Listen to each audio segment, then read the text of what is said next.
Hello friends, कैसे हो आप सभी। आशा आप सभी ठीक होंगे। मैं शैलेश आपके अपने परिवार CNX एकेडमी में आपका स्वागत और अभिनंदन करता हूं फ्रेंड्स। जैसा कि फ्रेंड्स आप सभी जान रहे हैं, यह BSSC इंटरमीडिएट का प्रैक्टिस सेट चल रहा है रुक्मिणी पब्लिकेशन का। फ्रेंड्स, इस बुक में टोटल 24 सेट हैं। इससे पहले मैं आपको 12 सेट कंप्लीट करा चुका हूँ GS का। यह आज हमारा 13वां सेट है। ठीक है फ्रेंड्स, इस परीक्षा में टोटल 150 प्रश्न पूछे जाते हैं, जिसमें 50 GS, 50 रीजनिंग, 25 मैथ और 25 साइंस के प्रश्न रहते हैं। इस वीडियो के माध्यम से हम लोग GS के प्रश्न को कंप्लीट करते हैं और प्रश्न को देखते हैं कि यह किस टॉपिक से प्रश्न पूछा जा रहा है। ठीक है फ्रेंड्स, चलिए देखते हैं आज का पहला प्रश्न। चुनाव के दौरान राजनीतिक दलों और उम्मीदवारों द्वारा अनुपालन किए जाने वाली आदर्श आचरण संहिता कौन सी है। ऑप्शन नंबर ए, उच्चतम न्यायालय द्वारा अध्यादेश दिया गया है। ऑप्शन नंबर बी, मान्यता प्राप्त राजनीतिक दलों के बीच स्वैच्छिक समझौते द्वारा सहमत है। ऑप्शन नंबर सी, भारत के संविधान में निर्धारित है। ऑप्शन नंबर डी, लोक प्रतिनिधित्व अधिनियम है। लोक प्रतिनिधित्व अधिनियम 1951 में। करेक्ट आंसर क्या होगा फ्रेंड्स? इसका करेक्ट आंसर होगा ऑप्शन नंबर डी। नेक्स्ट, भारतीय संविधान का अनुच्छेद 61 किससे संबंधित है? राष्ट्रीय आपातकाल से। ऑप्शन बी, राष्ट्रपति का महाभियोग। ऑप्शन नंबर सी, मौलिक कर्तव्य। ऑप्शन नंबर डी, वित्तीय आपातकाल। बताइएगा फ्रेंड्स, इसका करेक्ट आंसर क्या होगा? फ्रेंड्स, इसका करेक्ट आंसर होगा ऑप्शन नंबर बी, राष्ट्रपति का महाभियोग। फ्रेंड्स, राष्ट्रपति का पद किस अनुच्छेद में दिया गया है? फ्रेंड्स, अनुच्छेद 52। फ्रेंड्स, राष्ट्रपति को क्षमादान की शक्ति किस अनुच्छेद के तहत प्राप्त है? अनुच्छेद 72। और योग्यता किस में दी गई है? राष्ट्रपति की योग्यता, राष्ट्रपति की योग्यता आर्टिकल 58 में दी गई है। फ्रेंड, नेक्स्ट प्रश्न। प्रथम प्रधानमंत्री पंडित जवाहरलाल नेहरू ने कब नागौर राजस्थान में पहला ग्राम पंचायत का उद्घाटन किए थे? ऑप्शन नंबर ए, 26 जनवरी 1950 को। ऑप्शन नंबर बी, 2 अक्टूबर 1959 को। ऑप्शन नंबर सी, 2 अक्टूबर 1975 को। ऑप्शन नंबर डी, 2 अक्टूबर 1952 को। यह प्रश्न मैं अभी कल ही डिस्कस किया हूँ आप लोगों से। आपने अगर कल की वीडियो देखी होगी तो इस क्वेश्चन का आंसर आपको पता होगा। बताइए इसका करेक्ट आंसर क्या होगा?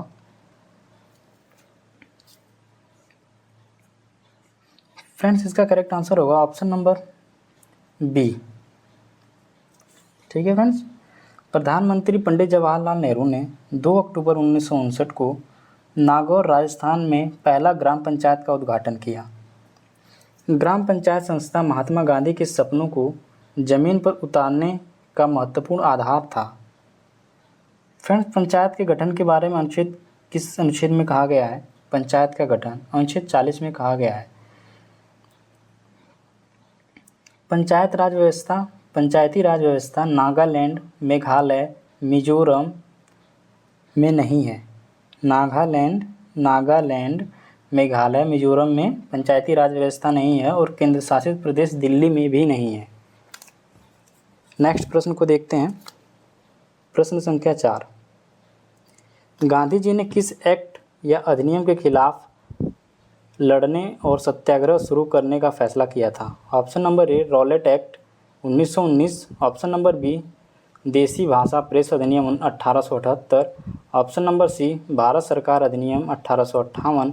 ऑप्शन नंबर डी, विनियमन अधिनियम 1773। करेक्ट आंसर क्या होगा फ्रेंड्स? आप लोग बताइए। फ्रेंड्स, इसका करेक्ट आंसर होगा option number A, Rowlatt Act. Gandhi ji ने रॉलेट एक्ट 1919 एक्ट या अधिनियम के खिलाफ लड़ने और सत्याग्रह शुरू करने का फैसला किया। उस समय लॉर्ड चैम्सफोर्ड का कार्यकाल था 1916 से लेकर 1961 के बीच, जिस समय रॉलेट एक्ट पारित किया गया था 1919 में। अखिल भारतीय स्तर का गांधी जी का पहला आंदोलन रॉलेट एक्ट के विरुद्ध 1919 में प्रारंभ सत्याग्रह था। गांधी जी ने रॉलेट एक्ट सत्याग्रह के 3 राजनीतिक मंचों का उपयोग किए थे, जैसे एक था होम रूलिंग और एक था खिलाफत आंदोलन, एक था सत्याग्रह सभा। नेक्स्ट, किस युद्ध के परिणाम स्वरूप जर्मनी इटली का एकीकरण पूर्ण हुआ था? ऑप्शन नंबर ए क्रीमियन का युद्ध 1854 में, ऑप्शन नंबर बी प्रथम बाल्कन का युद्ध 1912 में, ऑप्शन नंबर सी सेडोन का युद्ध 1870 में, ऑप्शन नंबर डी सेडोवा का युद्ध 1866 में। क्या करेक्ट आंसर क्या होगा फ्रेंड्स, बताइएगा आप। फ्रेंड्स, इनका करेक्ट आंसर होगा ऑप्शन नंबर सी सेडोन का युद्ध 1870 में जर्मनी और इटली का एकीकरण पूर्ण हुआ था। इस समय सेडोन के युद्ध के समय इटली जर्मनी पर ऑस्ट्रिया का प्रभाव था। इटली और जर्मनी पर ऑस्ट्रिया का प्रभाव था। नेपोलियन के आक्रमण के बाद इटली और जर्मनी में राष्ट्रवाद एवं एकीकरण की प्रवृत्ति बढ़ी थी। जर्मनी के एकीकरण के लिए अनेक युद्ध लड़ा गया, जिसमें सेडोन का युद्ध अंतिम और सबसे निर्णायक युद्ध साबित हुआ। सेडोन के युद्ध में फ्रांस को जर्मनी ने पूर्णतः परास्त कर दिया था। फ्रैंकफर्ट की संधि के द्वारा जर्मनी का एकीकरण हो गया। इस युद्ध के दौरान फ्रांस ने रोम से अपनी सेना को हटा ली। नेक्स्ट, हिमाद्री नाम किसके लिए प्रयुक्त है? हिमाद्री नाम किसके लिए प्रयुक्त है? ऑप्शन ए लघु हिमालय, ऑप्शन नंबर बी ब्राह्मण Himalaya, option number C trans Himalaya, option number D greater Himalaya. Himadri नाम किसके लिए प्रयुक्त होता है? फ्रेंड्स, हिमाद्री नाम ग्रेटर हिमालय के लिए प्रयुक्त होता है। हिमालय की उत्पत्ति किस काल में हुई थी? फ्रेंड्स, हिमालय की उत्पत्ति टर्शियरी काल में हुई थी। हिमालय के स्थान पर 5 करोड़ वर्ष पूर्व 33 सागर हुआ करता था। हिमालय के स्थान पर जो ऊपर का हिस्सा है उसके स्थान पर 5 करोड़ वर्ष पूर्व एक 33 सागर हुआ करता था। हिमालय विश्व की सबसे नवीन वलित पर्वत है। हिमालय की सबसे ऊंची चोटी माउंट एवरेस्ट है, जिसकी ऊंचाई 8,886 मीटर है। हिमालय पर्वत की श्रृंखला लगभग 2400 किलोमीटर लंबी है। विश्व की सबसे लंबी पर्वत श्रृंखला किसकी है? एंडीज पर्वतमाला श्रृंखला है, जिसकी 7000 किलोमीटर लंबी है। अगर जो फ्रेंड्स पूछे कि हिमालय पर्वत श्रृंखला लगभग 2400 किलोमीटर लंबी है, विश्व की सबसे लंबी पर्वत श्रृंखला पूछेगा तो एंडीज पर्वतमाला है, जिसकी लंबाई है 7000 किलोमीटर। नेक्स्ट, निम्नलिखित में से कौन सा कार्य आरबीआई का नहीं है? ऑप्शन नंबर ए मौद्रिक नीति का निर्धारण, ऑप्शन नंबर बी रुपए के मूल्य का निर्धारण, ऑप्शन नंबर सी करेंसी का मुद्रीकरण, ऑप्शन नंबर डी व्यापारिक बैंकों के न्यूनतम नकद अनुपात का रखरखाव।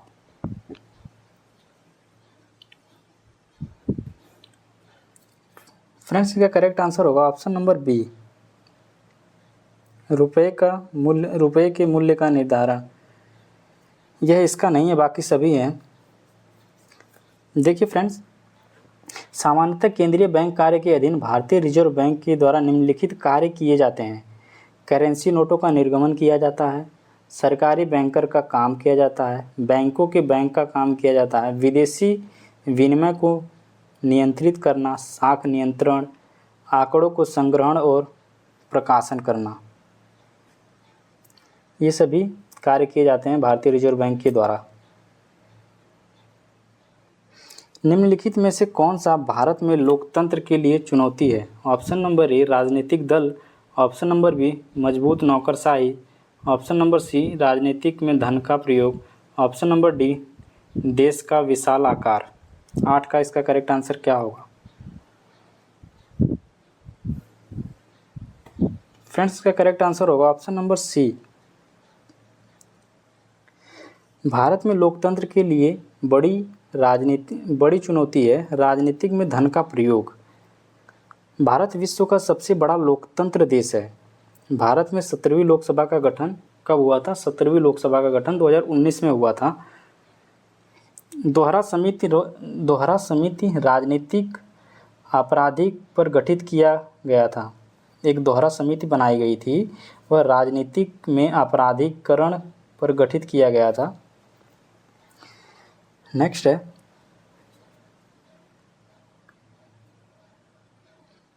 निम्नलिखित में कौन सा भारत की सर्वाधिक ऊंचाई पर पर्वत शिखर है? निम्नलिखित में कौन सा भारत की सर्वाधिक ऊंचाई पर पर्वत शिखर है? Option number A K2, option number B Mount Abu, option number C Kanchenjunga, option number D Mount Everest. 9th का आंसर क्या होगा फ्रेंड्स? भारत का सर्वाधिक ऊंचा पर्वत शिखर है। फ्रेंड्स, इसका करेक्ट आंसर होगा ऑप्शन नंबर ए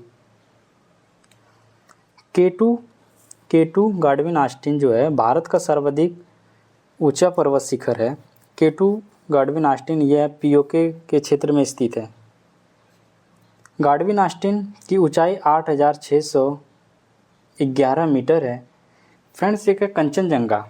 कंचनजंगा हिमालय क्षेत्र में भारत की सबसे ऊंची चोटी है। कंचनजंगा हिमालय क्षेत्र में वहाँ की सबसे ऊंची चोटी है। माउंट आबू कहाँ स्थित है? फ्रेंड्स, माउंट आबू राजस्थान में स्थित है। माउंट आबू में दिलवाड़ा का जैन मंदिर अपनी नक्काशी के लिए विख्यात है। भारत की सबसे ऊंची चोटी पूछे तो कंचनजंगा होगी। नेक्स्ट, विकास केंद्र उपागम की शुरुआत किस पंचवर्षीय योजना में की गई थी? विकास केंद्र उपागम की शुरुआत किस पंचवर्षीय योजना में की गई थी? ऑप्शन नंबर ए प्रथम पंचवर्षीय योजना, ऑप्शन नंबर बी द्वितीय पंचवर्षीय योजना, ऑप्शन नंबर सी चतुर्थ पंचवर्षीय योजना, ऑप्शन नंबर डी छठी पंचवर्षीय योजना।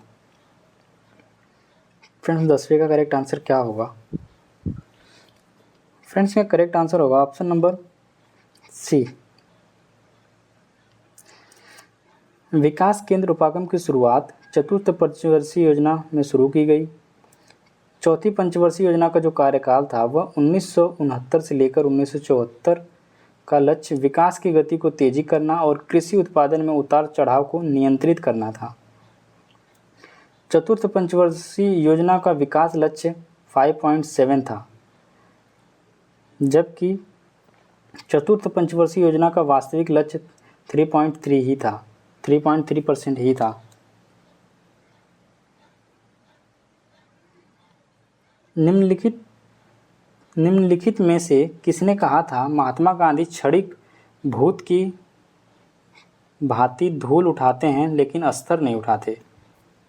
निम्नलिखित में से किसने कहा था महात्मा गांधी क्षणिक भूत की भांति धूल उठाते हैं लेकिन अस्तर नहीं? Option number A V D Savarkar ने कहा था, ऑप्शन नंबर बी M.A. जिन्ना ने कहा था, ऑप्शन नंबर सी ज्योतिबा फूले ने कहा था, option number D doctor Bhimrao Ambedkar ने कहा था। फ्रेंड्स, इसका करेक्ट आंसर होगा ऑप्शन नंबर डी।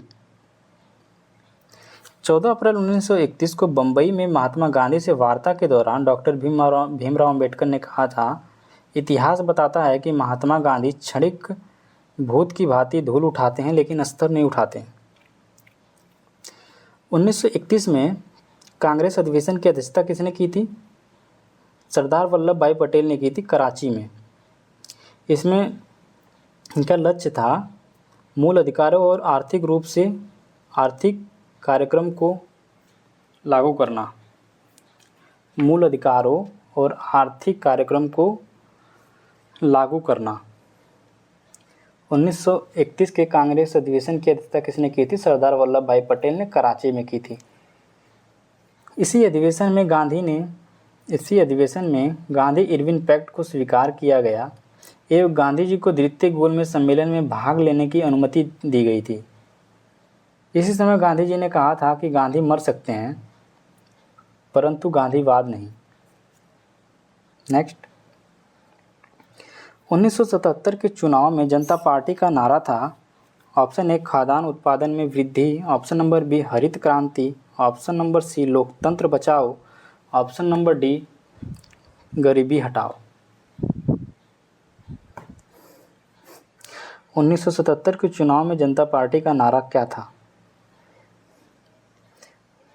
फ्रेंड्स, इसका करेक्ट आंसर है लोकतंत्र बचाओ। 1977 में 1977 के चुनाव में जनता पार्टी का नारा था लोकतंत्र बचाओ। 25 जून 1975 को श्रीमती इंदिरा गांधी ने आंतरिक आपातकाल की घोषणा कर दी थी। जयप्रकाश नारायण के नेतृत्व में संपूर्ण क्रांति का नारा दिया गया 1974 में। फ्रेंड्स, 1977 में लोकसभा चुनाव में जनता पार्टी की सरकार चुनी जाती है, मोरारजी देसाई की सरकार बनती है। जनता दल में मतभेद होने के कारण सरकार पूरी अवधि तक नहीं चल पाई थी, ये पहले ही ख़त्म हो गई थी। जो कि चुनी गई थी यह 83 तक चली होती, 78 से 83 तक ये पहले ही ख़त्म हो गई थी। नेक्स्ट, और इसी समय अनवरत प्लान लाया गया था। 13वां प्रश्न है, राज्यसभा धन विधेयक को कितने दिनों तक अपने पास रोक सकती है? ऑप्शन ए 15 दिन तक, ऑप्शन नंबर बी 25 दिन तक, ऑप्शन नंबर सी 30 दिन तक, ऑप्शन नंबर डी 14 दिन तक। राज्यसभा धन विधेयक को कितने दिन तक अपने पास रोक सकती है? फ्रेंड्स, इसका करेक्ट आंसर होगा ऑप्शन नंबर डी 14 दिनों तक। फ्रेंड्स, राज्यसभा का वर्णन अनुच्छेद किसमें दिया गया है? कमेंट में आप लोग बताना इसका करेक्ट आंसर क्या होगा। संविधान के अनुच्छेद 109 के अनुसार धन विधेयक राज्यसभा में पुनर्स्थापित नहीं किया जाएगा। संविधान के अनुच्छेद 109 के तहत 109 के 1 के अनुसार धन विधेयक राज्यसभा में पुनः स्थापित नहीं किया जाएगा। नेक्स्ट, भारतीय वास्तुकला में सुर्खी का प्रारंभ हुआ है? कुषाणों के द्वारा हुआ है, सल्तनत के सुल्तानों के द्वारा हुआ है, गुप्तों के द्वारा हुआ है, ऑप्शन नंबर डी मुगलों के द्वारा हुआ है।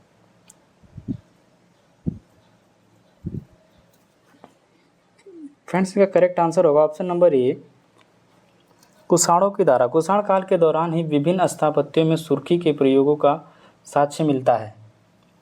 मथुरा में हुई 5 स्तरों की खुदाई में तीसरे एवं 5वें स्तर में सुर्खी के निर्माण के साक्ष्य प्राप्त हुए हैं। तीसरे स्तर का समय दूसरी ईस्वी में पूर्व से प्रथम शताब्दी के अंत तक निर्धारित किया गया है। 5वें स्तर का काल 4वीं शताब्दी से 6वीं शताब्दी तक माना जाता है।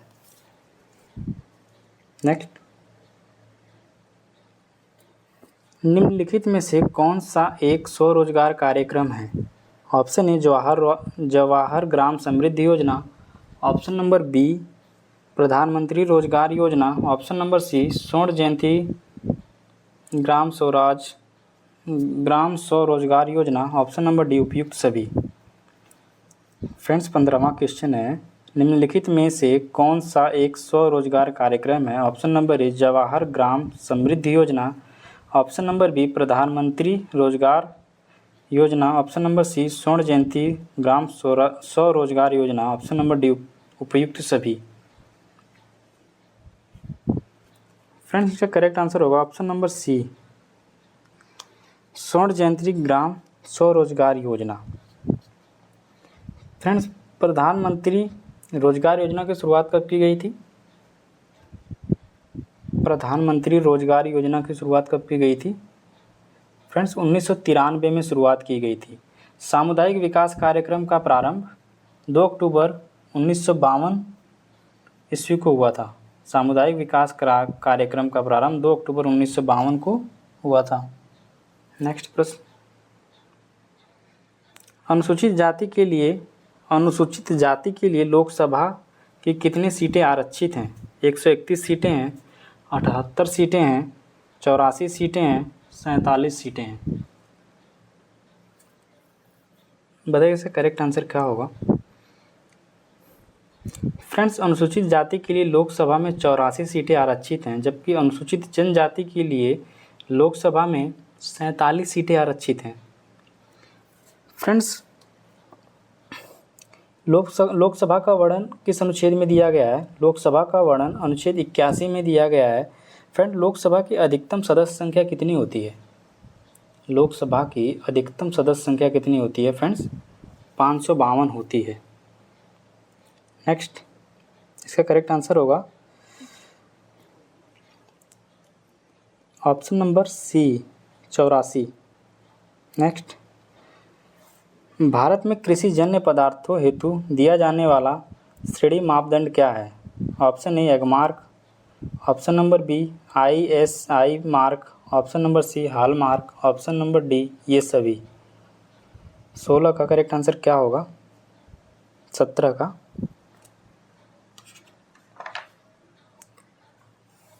फ्रेंड्स, इसका करेक्ट आंसर होगा ऑप्शन नंबर ए एग मार्क। भारत में कृषि जन्य पदार्थों हेतु दिया जाने वाला श्रेणी मापदंड एग मार्क है। और फ्रेंड्स, जो हॉलमार्क होता है वह आभूषण पर मापदंड निर्धारण का एक पैमाना है। हॉलमार्क आभूषण पर मापदंड निर्धारण करने का एक पैमाना है। फ्रेंड्स, ISI मार्क टिकाऊ वस्तु पर लगाई जाती है।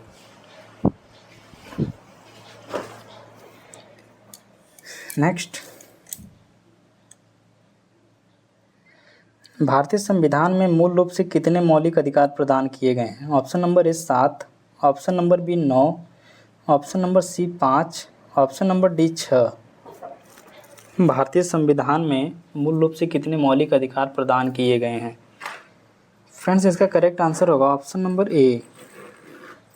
भारत के संविधान में टोटल 7 मौलिक अधिकार प्रदान किए गए थे, जबकि संपत्ति के अधिकार को 44वें संविधान संशोधन अधिनियम 1978 के द्वारा समाप्त कर दिया गया था। संपत्ति का मौलिक अधिकार अनुच्छेद 31 के अंतर्गत अधिनियम प्रदान किया गया था। फ्रेंड्स, जो संपत्ति के अधिकार छठे मौलिक अधिकार था, संपत्ति का अधिकार छठा मौलिक अधिकार हुआ करता था। 44वें संविधान संशोधन 1978 के द्वारा इसे संपत्ति के अधिकार को अनुच्छेद 300 क के रूप में रखा गया, जो अब वर्तमान समय में एक कानूनी अधिकार है। निम्नलिखित कथनों पर विचार कीजिए। ऑप्शन नंबर ए द्वितीय पंचवर्षीय योजना महालनोबिस के विचारों पर आधारित थी। द्वितीय पंचवर्षीय योजना PC महालनोबिस के विचारों पर आधारित थी। सेकंड है, महालनोबिस ने कलकत्ता में भारतीय सांख्यिकी संस्थान की स्थापना की तथा सांख्य नामक एक जर्नल निकाला। उपयुक्त कथनों में से कौन सा कथन असत्य है? ऑप्शन नंबर ए केवल 1 है, ऑप्शन नंबर बी केवल 2 है, ऑप्शन नंबर सी केवल 1 और 3 है, ऑप्शन नंबर डी ना तो 1 है और ना ही 2 है। क्या करेक्ट आंसर क्या होगा 19 का? फ्रेंड्स, 19 का करेक्ट आंसर होगा ऑप्शन नंबर डी।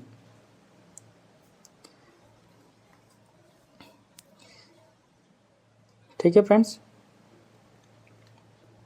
नेक्स्ट, सूचना का अधिकार एक कानून है जो लोगों को अनुमति प्रदान करता है। सूचना का अधिकार एक कानून है जो लोगों को अनुमति प्रदान करता है। सरकार के ऑप्शन नंबर ए सरकार के विरुद्ध शिकायत दर्ज करने की, ऑप्शन नंबर बी विधानसभा की कार्रवाई देखने की, ऑप्शन नंबर सी सरकार क्या कर रही है, ऑप्शन नंबर डी चुनाव में भाग लेने की। बताइएगा इसका करेक्ट आंसर क्या होगा 20 का। फ्रेंड्स, इसका करेक्ट आंसर होगा ऑप्शन नंबर सी। सूचना का अधिकार एक कानून है जो लोगों को अनुमति प्रदान करता है कि सरकार क्या कर रही है। ITI द्वारा कुछ अति संवेदनशील विषयों को छोड़कर कोई भी व्यक्ति देश हित समाज के हित में कोई सूचना मांग सकता है। यदि सूचना मांगने का कारण नहीं पूछा जा सकता है, सूचना नहीं देने का कारण पूछा जा सकता है। सूचना का अधिकार UPA सरकार की देन है। यह 2005 में लाया गया था ITI एक्ट।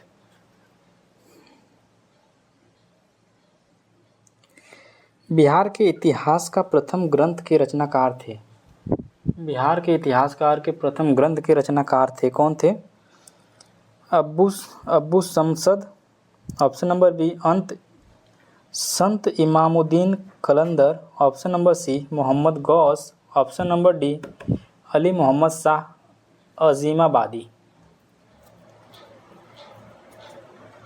बताइए इसका करेक्ट आंसर क्या होगा।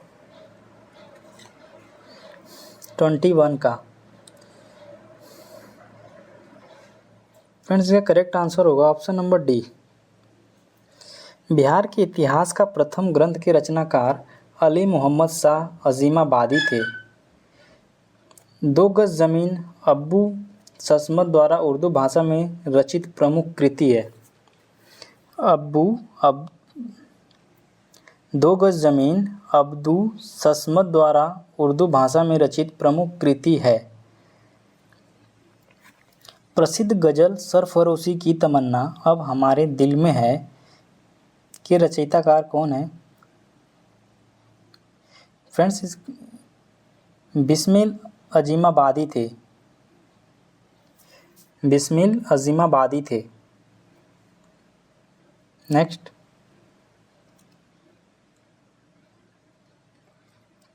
कृषि उपजों के न्यूनतम समर्थित मूल्य एमएसपी की संस्तुति किसके द्वारा की जाती है। सीएजीपी के द्वारा, सीएसीपी के द्वारा, ऑप्शन नंबर बी पीडीएस द्वारा, ऑप्शन नंबर सी एफसीआई द्वारा, ऑप्शन नंबर डी एमएमएसओ द्वारा। 22 का क्या होगा फ्रेंड्स आंसर। कृषि उपज के न्यूनतम समर्थित मूल्य एमएसपी की संस्तुति किसके द्वारा की जाती है।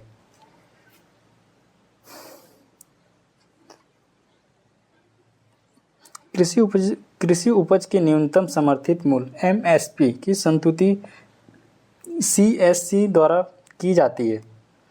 कृषि मूल्य आयोग का गठन कब किया गया था फ्रेंड्स। कृषि मूल्य आयोग का गठन कब किया गया था फ्रेंड्स। 1965 में किया गया था। कृषि मूल्य आयोग का गठन कब किया गया था। 1965 में किया गया था। कृषि मूल्य आयोग 1985 ईस्वी से कृषि लागत एवं मूल्य आयोग के नाम से जाना जाता है। 1985 ईस्वी से कृषि लागत एवं मूल्य आयोग के नाम से जाना जाता है। एमएसपी का मुख्य उद्देश्य कृषकों को उचित मूल्य प्रदान करना तथा बाजार में स्थिरता प्रदान करना, मूल्यों के प्रति उतार चढ़ाव से छुटकारा पाना है। नेक्स्ट, निम्नलिखित में से कौन सा ऊर्जा का गैर परंपरागत स्रोत नहीं है। ऑप्शन नंबर ए समुद्री ऊर्जा, ऑप्शन नंबर बी कोयला, ऑप्शन नंबर सी सौर ऊर्जा, ऑप्शन नंबर डी बायोगैस। क्या करेक्ट आंसर क्या होगा 23 का। फ्रेंड्स 23 का करेक्ट आंसर होगा ऑप्शन नंबर बी कोयला। नेक्स्ट प्रश्न को देखते हैं। कोकण तट निम्न में किनके बीच स्थित है। ऑप्शन नंबर ए गोवा और Thiruvananthapuram, option number B Tuticorin तथा Puducherry, option number C Mumbai तथा Goa, option number D Goa तथा दमन। कोकण तट निम्न में से किनके बीच स्थित है।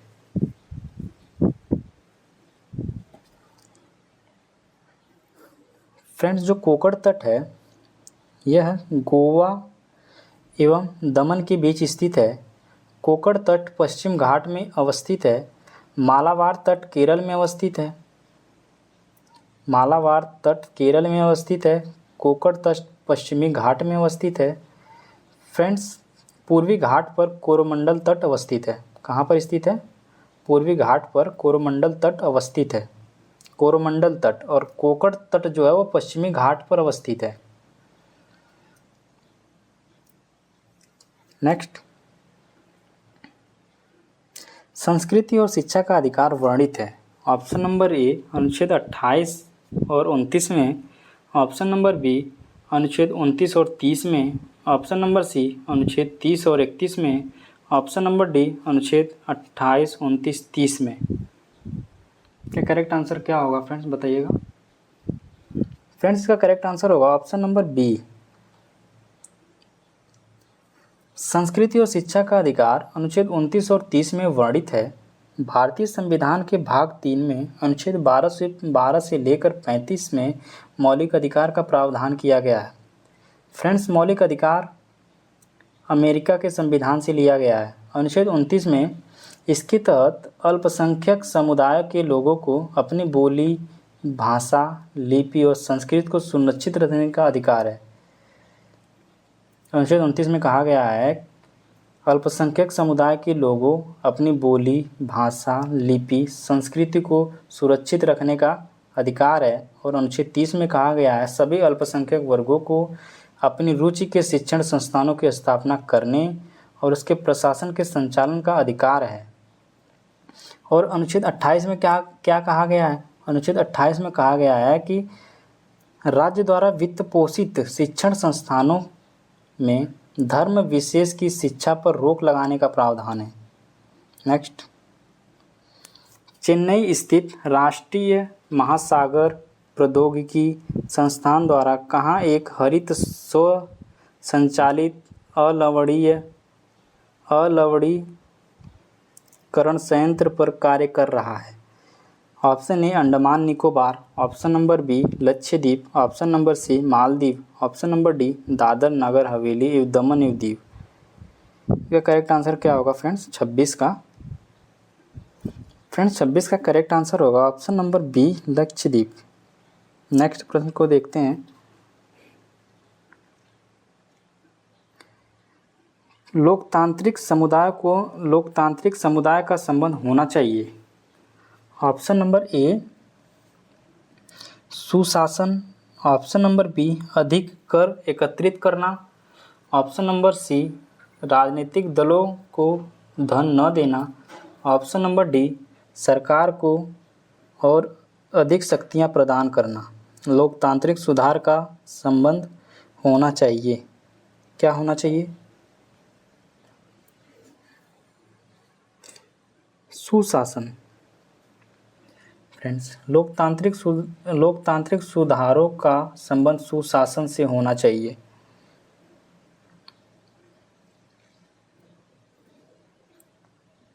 भारत में कहाँ झूम कृषि की जाती है? ऑप्शन नंबर ए पश्चिमी घाट में, ऑप्शन नंबर बी उत्तरी पूर्वी भारत में, ऑप्शन नंबर सी पश्चिमी घाट में, ऑप्शन नंबर डी दक्षिणी भारत में। भारत में कहाँ झूम कृषि की जाती है? फ्रेंड्स, इसका करेक्ट आंसर होगा ऑप्शन नंबर बी उत्तर पूर्वी भारत। उत्तर पूर्वी भारत में झूम की खेती की जाती है। झूम कृषि को अलग अलग शब्दावली से भी अलग अलग स्थानों पर जाना जाता है, मतलब अलग अलग जगहों पर अलग अलग नामों से जाना जाता है।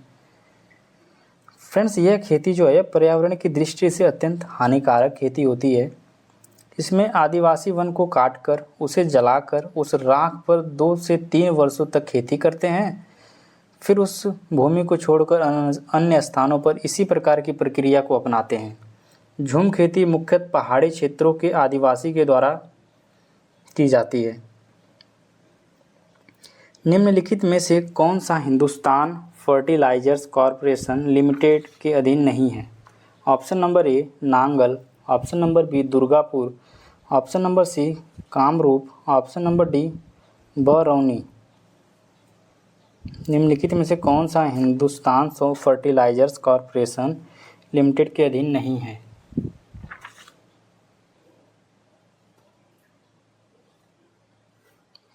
फ्रेंड्स, इसका आंसर होगा correct number option number C. Option number C Kamrup Hindustan fertilizers corporation limited के अधीन नहीं है।